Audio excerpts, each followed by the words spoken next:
இந்த ஜூன் மாசத்துல ஒரு முக்கியமான 2 கிரகங்களுடைய அசைவு. ஜூன் மாதம் 1ஆம் தேதி சுக்கிர பகவான் மீனத்திலிருந்து மேஷ ராசிக்கு வருகிறார். சுக்கிரன் முக்கியமானதா இருக்குமா அப்படின்னு கேட்டா நிச்சயமா.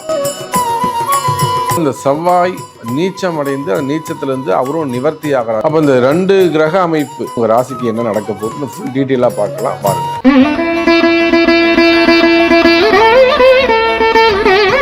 நமச்சிவாய.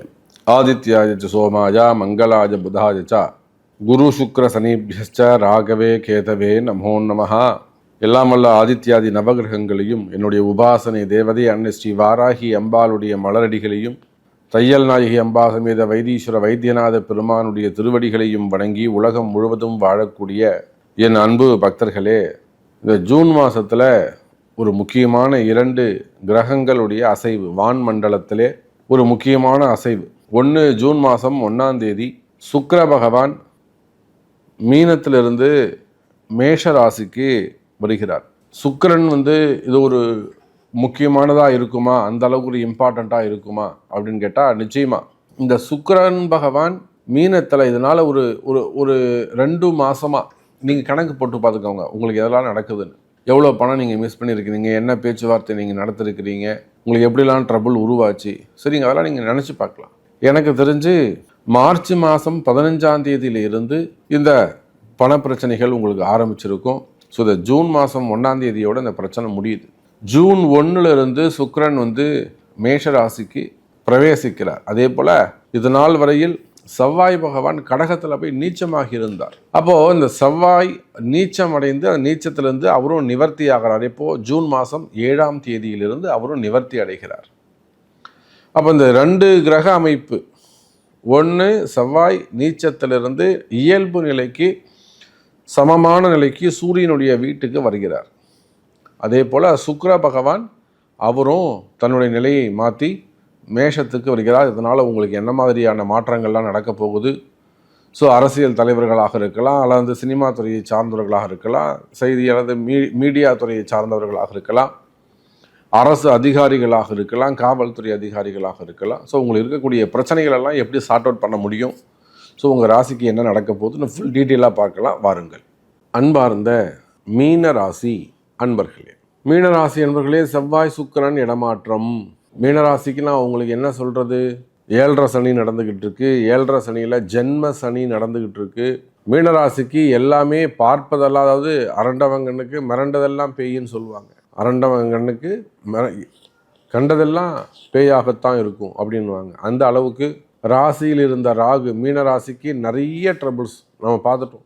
உயர்ந்த நல்ல சாமி கும்பிடக்கூடியவங்களாக இருப்பாங்க, தெய்வ பக்தி உடையவங்களாக இருப்பாங்க. ஆனால் அவர்களுக்கு கூட நிறைய ஒரு கேன்சர் ஆப்ரேஷன்ஸு அதெல்லாம் நம்ம மீனராசிக்கு நிறைய பார்த்துட்டோம். அவங்கள காப்பாற்ற முடியுமா, நிறைய கூட்டு பிரார்த்தனைகள் செய்து அவங்கெல்லாம் உயிர் போயிடுத்துன்னு நினைப்பாங்க. அப்புறம் அதை காப்பாற்றி சாமி இறைவன் காப்பாற்றி கொடுத்துருப்பார், பிரார்த்தனைகளை காப்பாற்றி கொடுத்துருப்பாங்க. அதுபோல் ஆப்ரேஷன்ஸு, மெடிக்கல் எக்ஸ்பென்சஸ்ஸு, ஆயுள் பாவம் சம்மந்தப்பட்டது, நோய் நொடிகள், அப்படி இதெல்லாம் இல்லை சாமி எனக்கு ஆரோக்கியம் கரெக்டாக இருக்குது, நான் சிறப்பாக இருக்கேன், எனக்கு உடம்புக்கெல்லாம் எந்த பிரச்சனையும் இல்லை அப்படின்னாக்கா அப்படியே இன்னொரு பக்கம் போகும். கடன் சுமைகள், கடன் பிரச்சனைகள், கடன் கொடுத்து மிரட்டுறது, அதிகாரம் பண்ணுறது. எந்த ஃபோன் வந்தாலும் பயப்பட வேண்டியதாக இருக்கும். ஐயோ ஃபோன் பண்ணிட்டானே, இவனுக்கு நம்ம என்ன பதில் சொல்கிறது, ஃபோன் வந்தாலே பயமாக இருக்கும். கடன் சுமைகள், கடன் பிரச்சனைகள். அப்போது ஒரு பக்கம் ஏதேனும் ஒரு பக்கம் ஒரு பயம் இருந்து கொண்டே இருக்கும். ஒன்று கடன் சுமை, கடன் பிரச்சனைகளாக இருக்கும்.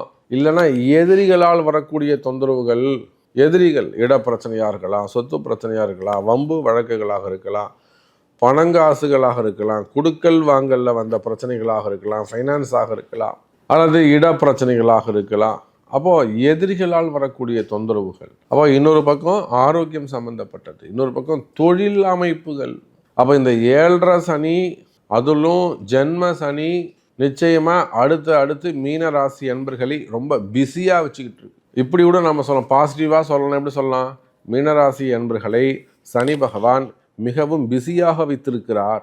ஓடிட்டே அடுத்தடுத்து வேலையை பாரு, உட்காராத, எழுந்துரு அப்படின்னு ரொம்ப பிஸியாக அவங்கள வச்சுக்கிட்டு இருக்காரு. முக்கியமாக இதில் ஃபண்டு ஃப்ளோ, பணப்புழக்கம் இருக்காது. பணப்புழக்கம் மெயினாக வருமானம், உலகம் முழுவதும் வாழக்கூடிய மீனராசி என்பர்களே, உண்மையை சொல்லுங்கள். உங்களுக்கு வேலை செய்கிற இடத்துல எப்படி போயிட்டுருக்கு, வேலையில் எந்த மாதிரியான பிரச்சனைகள் இருக்குதுன்னு எனக்கு தெரியும். உங்கள் வேலையில் என்ன மாதிரியான பிரச்சனை இருக்குது, உங்களுக்கு வேலை நீடிக்குமா, எப்படி போகுங்கிறது எனக்கு தான் தெரியும். எத்தனை மீனராசி என்பர்கள் நம்ம இப்போ கூட பார்க்குறோம். சிங்கப்பூர் போன்ற இடங்கள்லேருந்து நிறைய என்ன பண்ணுறாங்க, வேலை செய்கிற இடத்துல ஒரு ஹையர் பொசிஷனில் இருக்காங்க. இவங்க வெளியில் ஒருத்தருக்கு சப்போர்ட் பண்ணுறாங்க.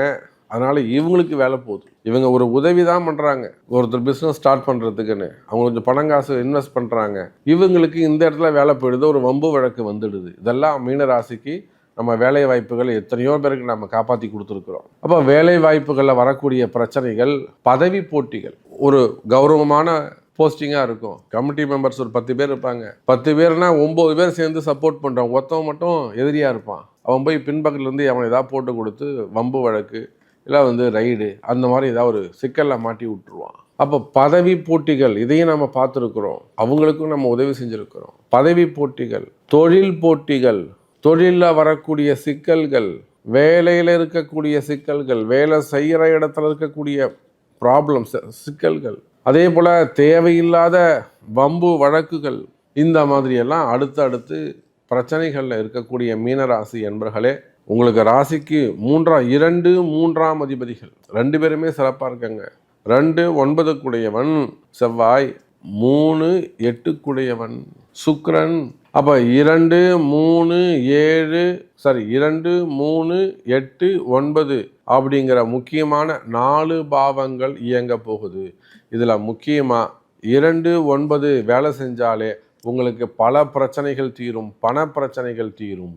3 8 விட்டுடுங்க, அது ஓரமாக இருக்கட்டும். அது மறைமுகமான பிரச்சனைகள், எடுக்கக்கூடிய முயற்சிகளால் வரக்கூடிய வெற்றி அதை குறிக்கும். எப்போ வெற்றி கிடைக்கும்? கையில் காசு இருந்தால் தானேப்பா வெற்றி கிடைக்கும். அப்போ மீனராசி என்பர்களே, 2 9ங்கிற பாவம் உங்களுக்கு வேலை செய்ய போகுது. செவ்வாய் பகவான் வேலை செய்ய போறாரு. இது நாள் வரையில் அந்த 2 9 செவ்வாய் பகவான் நீச்சம் அடைந்திருந்தார். இப்போ நீச்சத்திலிருந்து நிவர்த்தி அடைந்து நார்மல் பொசிஷனுக்கு வந்திருக்கிறார். நல்ல ஒரு பவருக்கு வந்திருக்கிறார். இயல்பு நிலைக்கு திரும்பி இருக்கிறார். அப்போ தனாதிபதி சிறப்பா வந்துட்டாரு, பாக்யாதிபதி சிறப்பா வந்துட்டாரு. தனமும் பாக்கியமும் உங்களை வந்து சேரும் மீனராசி அன்பர்களே. பணங்காசு கையில் இருந்தால் பதவிகள் தானாக வந்து சேரும் என்று பழமொழி உண்டு. அதே போல தனாதிபதியாக வரக்கூடிய செவ்வாய் பகவான் இயல்பு நிலைக்கு திரும்பி அவர் 6ஆம் இடத்தில் மறைந்தாலுமே கூட சூரியனுடைய பார்வை கிடைக்க போகுது. குரு கேந்திரத்தில் இருக்கிறாரு, ராகு வெளியில போயிட்டாரு. அப்போ நிச்சயமா மீன ராசி என்பர்களே, கடந்த கால கஷ்டங்கள், மே மாதம் வரையில உங்களுக்கு இருந்த பிரச்சனைகள் வேற, இந்த ஜூன் மாதத்திலிருந்து ஜூலை மாதம் இந்த 2 மாதமுமே நம்முடைய மீன ராசி அன்பர்களுக்கு யோகமா, அற்புதமா, பணவரவு, தனவரவு, நினைத்த காரியங்கள், எடுத்த காரியங்களில் வெற்றி, மன மகிழ்ச்சி இதெல்லாம் கிடைக்க போகுது. அப்போ இதெல்லாம் உங்களுக்கு அமையுமா? எனக்கு இது நடக்குமா சாமி? நீங்கள் நல்ல விஷயம் சொல்லியிருக்கிறீங்க, நிச்சயமாக நல்லது நடந்ததுன்னா உங்களுக்கு ஒரு தாம்பூலமே நான் கொடுக்குறேன் அப்படின்னு சொல்கிற மாதிரி இது எனக்கு நடக்குமா அப்படின்னு நீங்கள் கேட்பீர்களே. ஆனால் உங்களுக்கு என்ன பிரச்சனை, உங்களுக்கு அது தீருமா தீராதா என்பதை உங்கள் பிறப்பு ஜாதகம்தான் தீர்மானிக்கும். எனவே உங்கள் பிறப்பு ஜாதகத்தை கொண்டு தொடர்பு கொள்ளுங்கள் என்பதை தெரிவித்துக் கொண்டு மீண்டும் வேறொரு அற்புதமான பதிவில் உங்களை சந்திக்கிறேன். நன்றி, நமச்சிவாயம். ஜெய் வராகி, ஜெய் ஜெய் வராகி.